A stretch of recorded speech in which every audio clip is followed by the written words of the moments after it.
Hey, we're live! I'm incredibly glad you're here, on my wavelength. If you're dropping by for the first time, don't get lost. Hit subscribe and send this video to your friends so they can be in the loop too. It's the best boost for the channel's growth. And now, for a roll call. Where are you watching from? Write your city in the comments. Let's see how wide our geography is. I value every word. All right, let's fire it up. My wife told me, without the slightest hesitation, that she wanted both a divorce and full ownership of the house. "You can't even afford a lawyer to challenge me," she said coldly. "You're probably right," I replied. But when the court date arrived and she served the papers, her composure slipped the moment a sharply dressed man took the seat next to me, the city's most feared and expensive divorce attorney. He glanced over at her, calm and collected, and said, "He's not paying me. I'm his brother." It all began the previous Tuesday. Evelyn sat me down and ended our marriage with the emotionless certainty of someone closing a business deal. There was no sorrow in her eyes, no wavering in her voice, only the satisfaction of someone who believed they had already won. We were in the living room, the same one we'd spent nearly a decade renovating together, and she delivered her decision with the cold detachment of a corporate dismissal.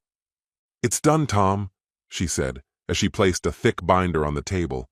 "I've already retained counsel. These are my terms." I didn't bother leafing through the contents. She summarized them herself.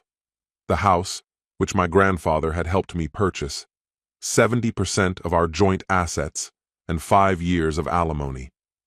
There was no room for negotiation. It was an ultimatum wrapped in legal jargon.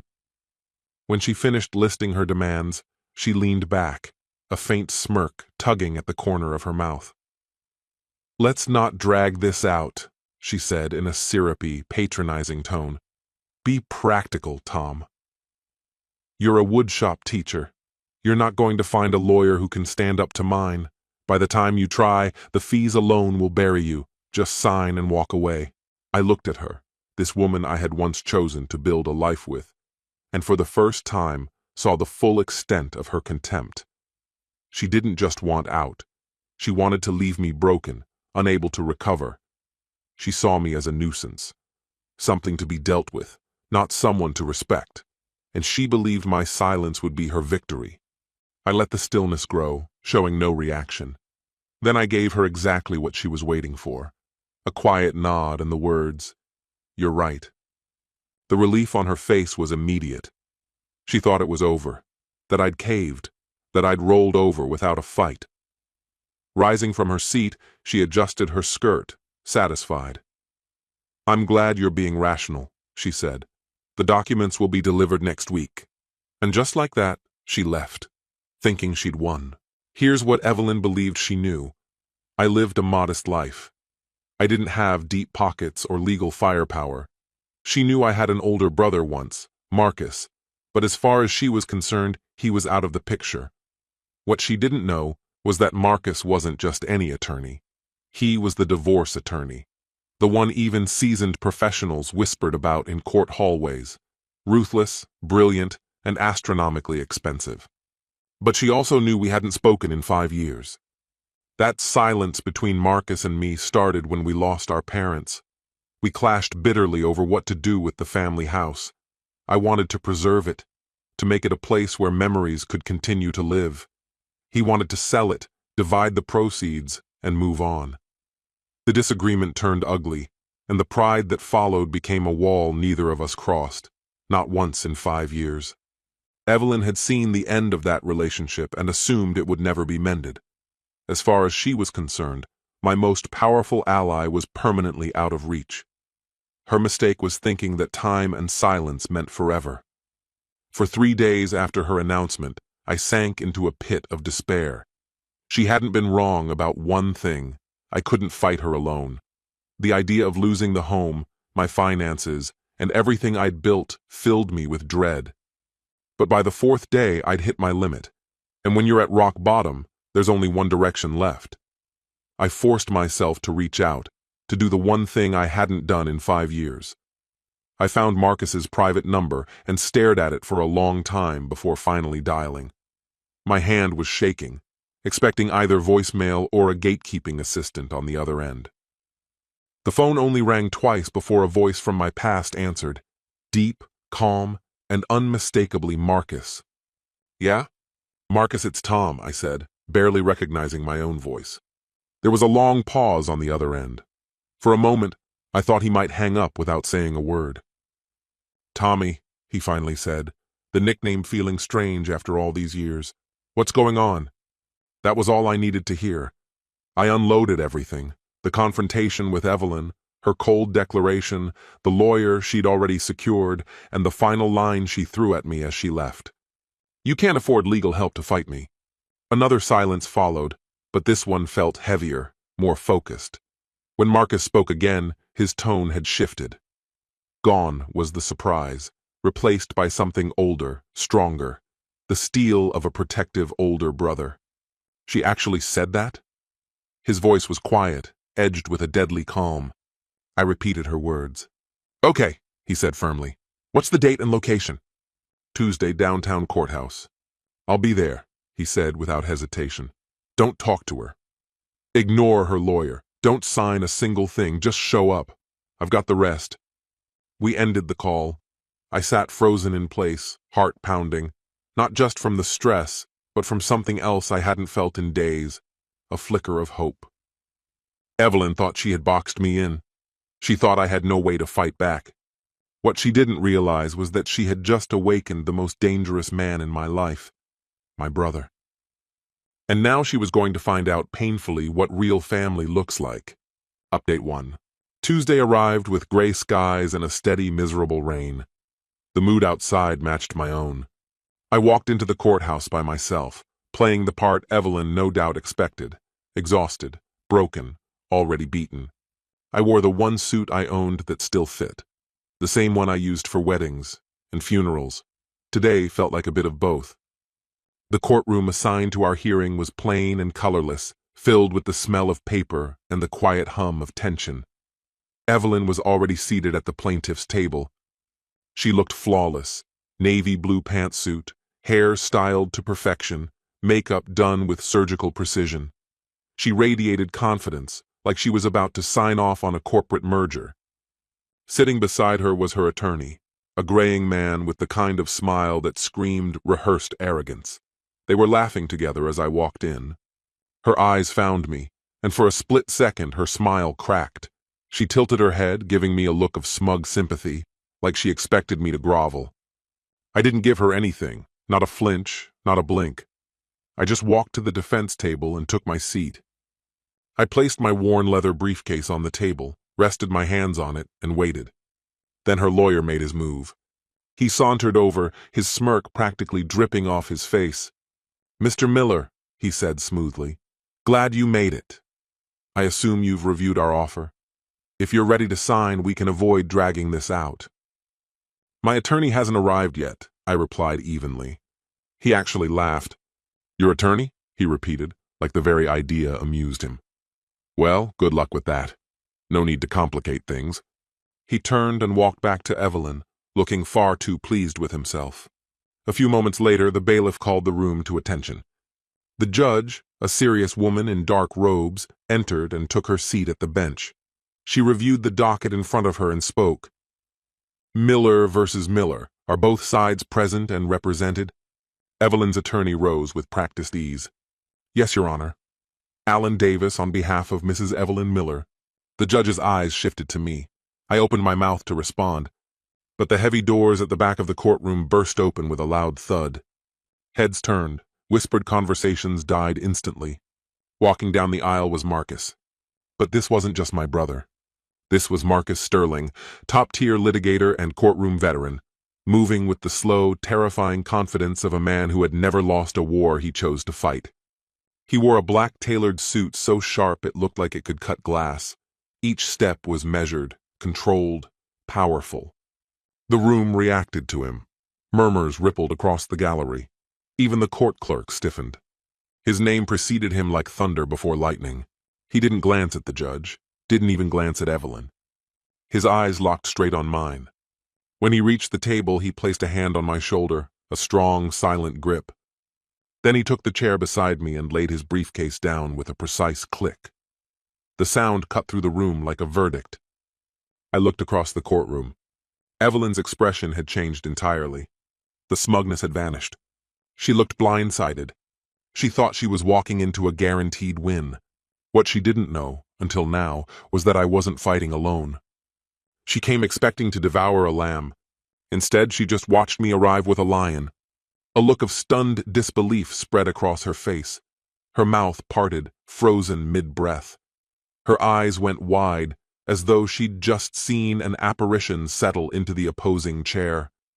Her attorney looked even worse. His complexion turned ghostly pale, and whatever smug confidence he'd carried in with him had evaporated into raw panic. He knew immediately who my brother was. Marcus leaned toward me, as if no one else existed in the courtroom.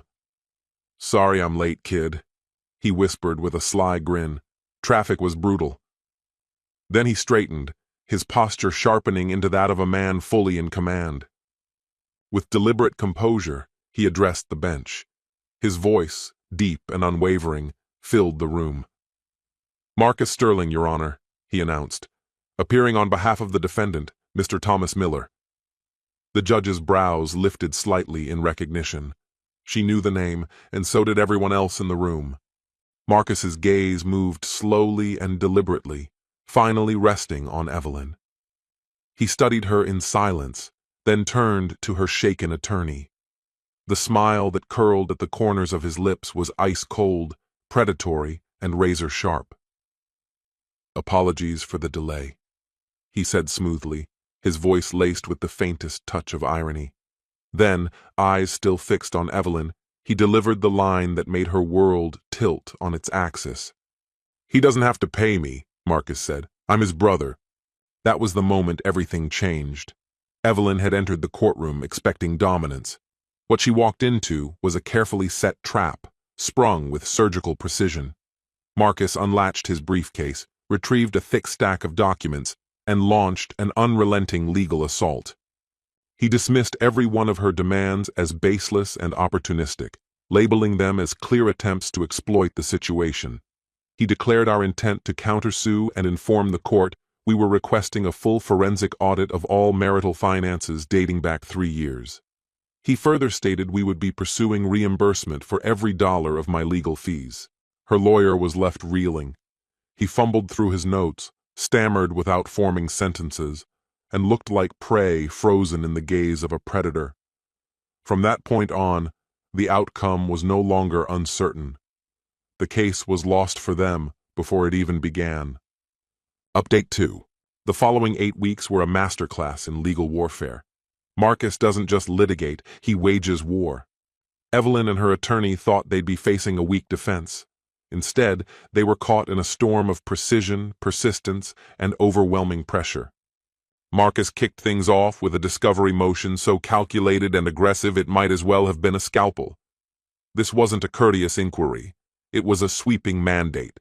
Every bank statement, every travel record, every app transaction Evelyn had touched in the past 5 years. No financial stone was left unturned. Her lawyer objected, arguing the request was excessive and amounted to harassment.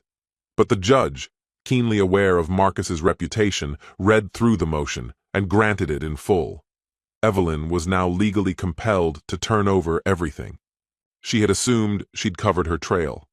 What she didn't count on was Marcus's team of forensic accountants, specialists who dealt in precisely this sort of buried deception.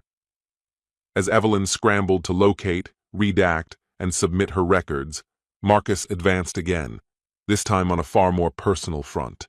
He began arranging depositions, not just with Evelyn, but with those closest to her, friends, family, even a few professional contacts. The strategy was plain: squeeze the truth from every angle until the facade cracked. And crack it did, under the pressure of Chloe's testimony. Chloe had long been one of Evelyn's most loyal confidants. But loyalty means little when faced with Marcus's blend of charm, intellect, and relentless strategy. Over a steady 3-hour session, he walked her through Evelyn's spending habits, her trips labeled as business, and her general dissatisfaction within the marriage. Then he asked the question that tore the case wide open. Ms. Albright, Marcus asked calmly, can you tell us what you know about a Mr. David Kincaid? Chloe's entire demeanor shifted. She physically recoiled. I didn't recognize the name, but Marcus clearly did. He remained silent, letting the tension build. Chloe stalled, tried to dodge, but Marcus was already armed. He slid a pile of credit card records across the table. This wasn't a card I even knew existed, one she had linked, without my knowledge, to our joint savings account. The very account she'd been quietly bleeding dry for well over a year. Marcus began walking through the charges. A luxury inn tucked away in wine country, designer jewelry, romantic dinners priced for two. Miss Miller stated she was attending a professional conference on those dates, Marcus said in an even, measured tone. But her employer has confirmed that no such conference ever took place. You were not with her. So I'll ask one more time. Who is David Kincaid? That was the breaking point for Chloe. Under oath, with the threat of perjury hanging in the air, she finally caved. David Kincaid was the man Evelyn had been seeing in secret for the past 18 months. A prominent real estate developer, he had come into her orbit through her former job. Suddenly, all of her recent behavior made perfect sense. The evasiveness, the sudden obsession with finances, the brazen entitlement. She hadn't just been planning to leave me. She was engineering a financial escape hatch to fund a new life with someone else. She intended to strip our marriage of every valuable asset to cushion her leap into an upgraded lifestyle. When David himself was deposed, the picture became even clearer. He entered the room cocky, radiating smugness, but his confidence eroded quickly under Marcus's relentless cross-examination. Eventually, the truth poured out. Yes, he had been in a relationship with Evelyn. Yes, they had coordinated her legal strategy together. And yes, it was his idea that she demand the house and spousal support, banking on the assumption that I'd be too shattered and strapped to put up a fight. They bet wrong, spectacularly. What they never accounted for was who I had become, and the brother who now stood firmly at my side. Those sworn depositions didn't just poke holes in her case, they annihilated it. Evelyn had lied under oath about her fidelity. She'd siphoned off joint funds and deliberately concealed assets. She had built her entire legal argument on deception. And now, all of it had been dragged into the light. The first domino to fall was her own attorney, who reached out to Marcus in quiet desperation, pleading for a fast settlement. Evelyn, he claimed, was willing to forfeit all demands just to make it go away. Marcus didn't even flinch. No, he replied, his voice flat. She doesn't get to walk away clean. She declared war. Now she'll get it. And so she did. Final update. Half a year has passed since the day I first entered that courtroom, convinced I'd already lost everything. But I see it differently now. I didn't lose the things that mattered most. In truth, I reclaimed them. The final hearing played out like a formality.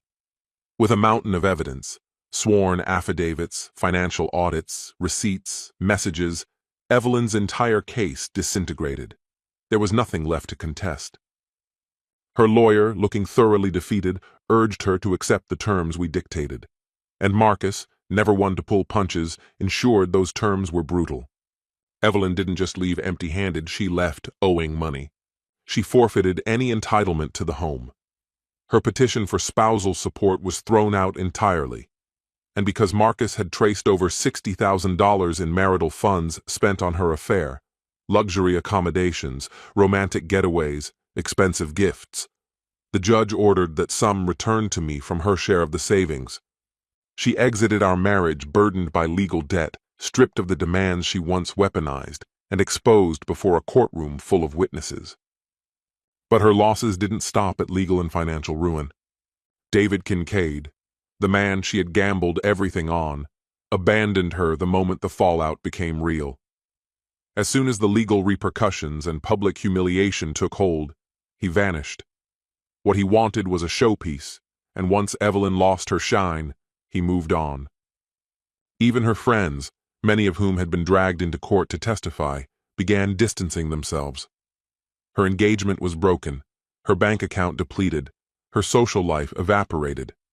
The perfect narrative she had crafted crumbled around her, all because she underestimated me. Still, that's not the part I carry with me. What stays with me, what really mattered, was what happened between me and Marcus. About a week after the judgment was finalized, he called me out of the blue. "Come to the old house," he said. I drove out to our parents' place, the one we had spent 5 bitter years fighting over in silence. He was already there, sitting quietly on the front steps. We didn't talk about Evelyn. We didn't talk about the case. We talked about Dad's disastrous fishing trips, about Mom's apple pie that never lasted more than a day, about everything real, everything worth keeping. We found ourselves lost in old stories, trading childhood memories that seemed to close the gap time had built between us. After a long silence, he turned my way and said, "I had it all wrong, Tommy. I got so fixated on what the place was worth, on its market value, that I lost sight of what it actually was. This isn't just some piece of real estate. It's where we belong. I made mistakes too," I admitted. I kept clinging to what it used to be, refusing to consider that maybe this house could mean something new, something that wasn't about looking back. So we didn't sell it. We chose together to keep it.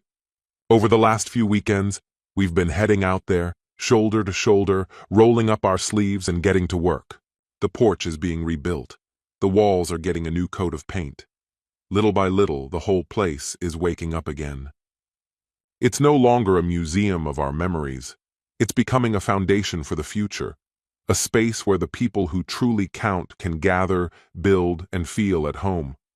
Every hour I spend out there with my brother, tools in hand, sweat on our brows, repairs something deeper in me, something I thought would never heal. When Evelyn left, her parting shot was meant to humiliate me, that I couldn't even afford a lawyer.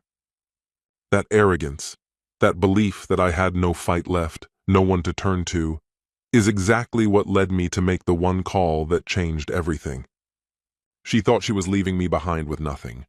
But in that moment, without meaning to, she reminded me of someone who had never truly left my corner. She thought she was closing the door on my future. But as I stand here now, with the deed still in our name and my brother back in my life, I see it clearly. I didn't lose a thing. If anything, I finally reclaimed what matters most.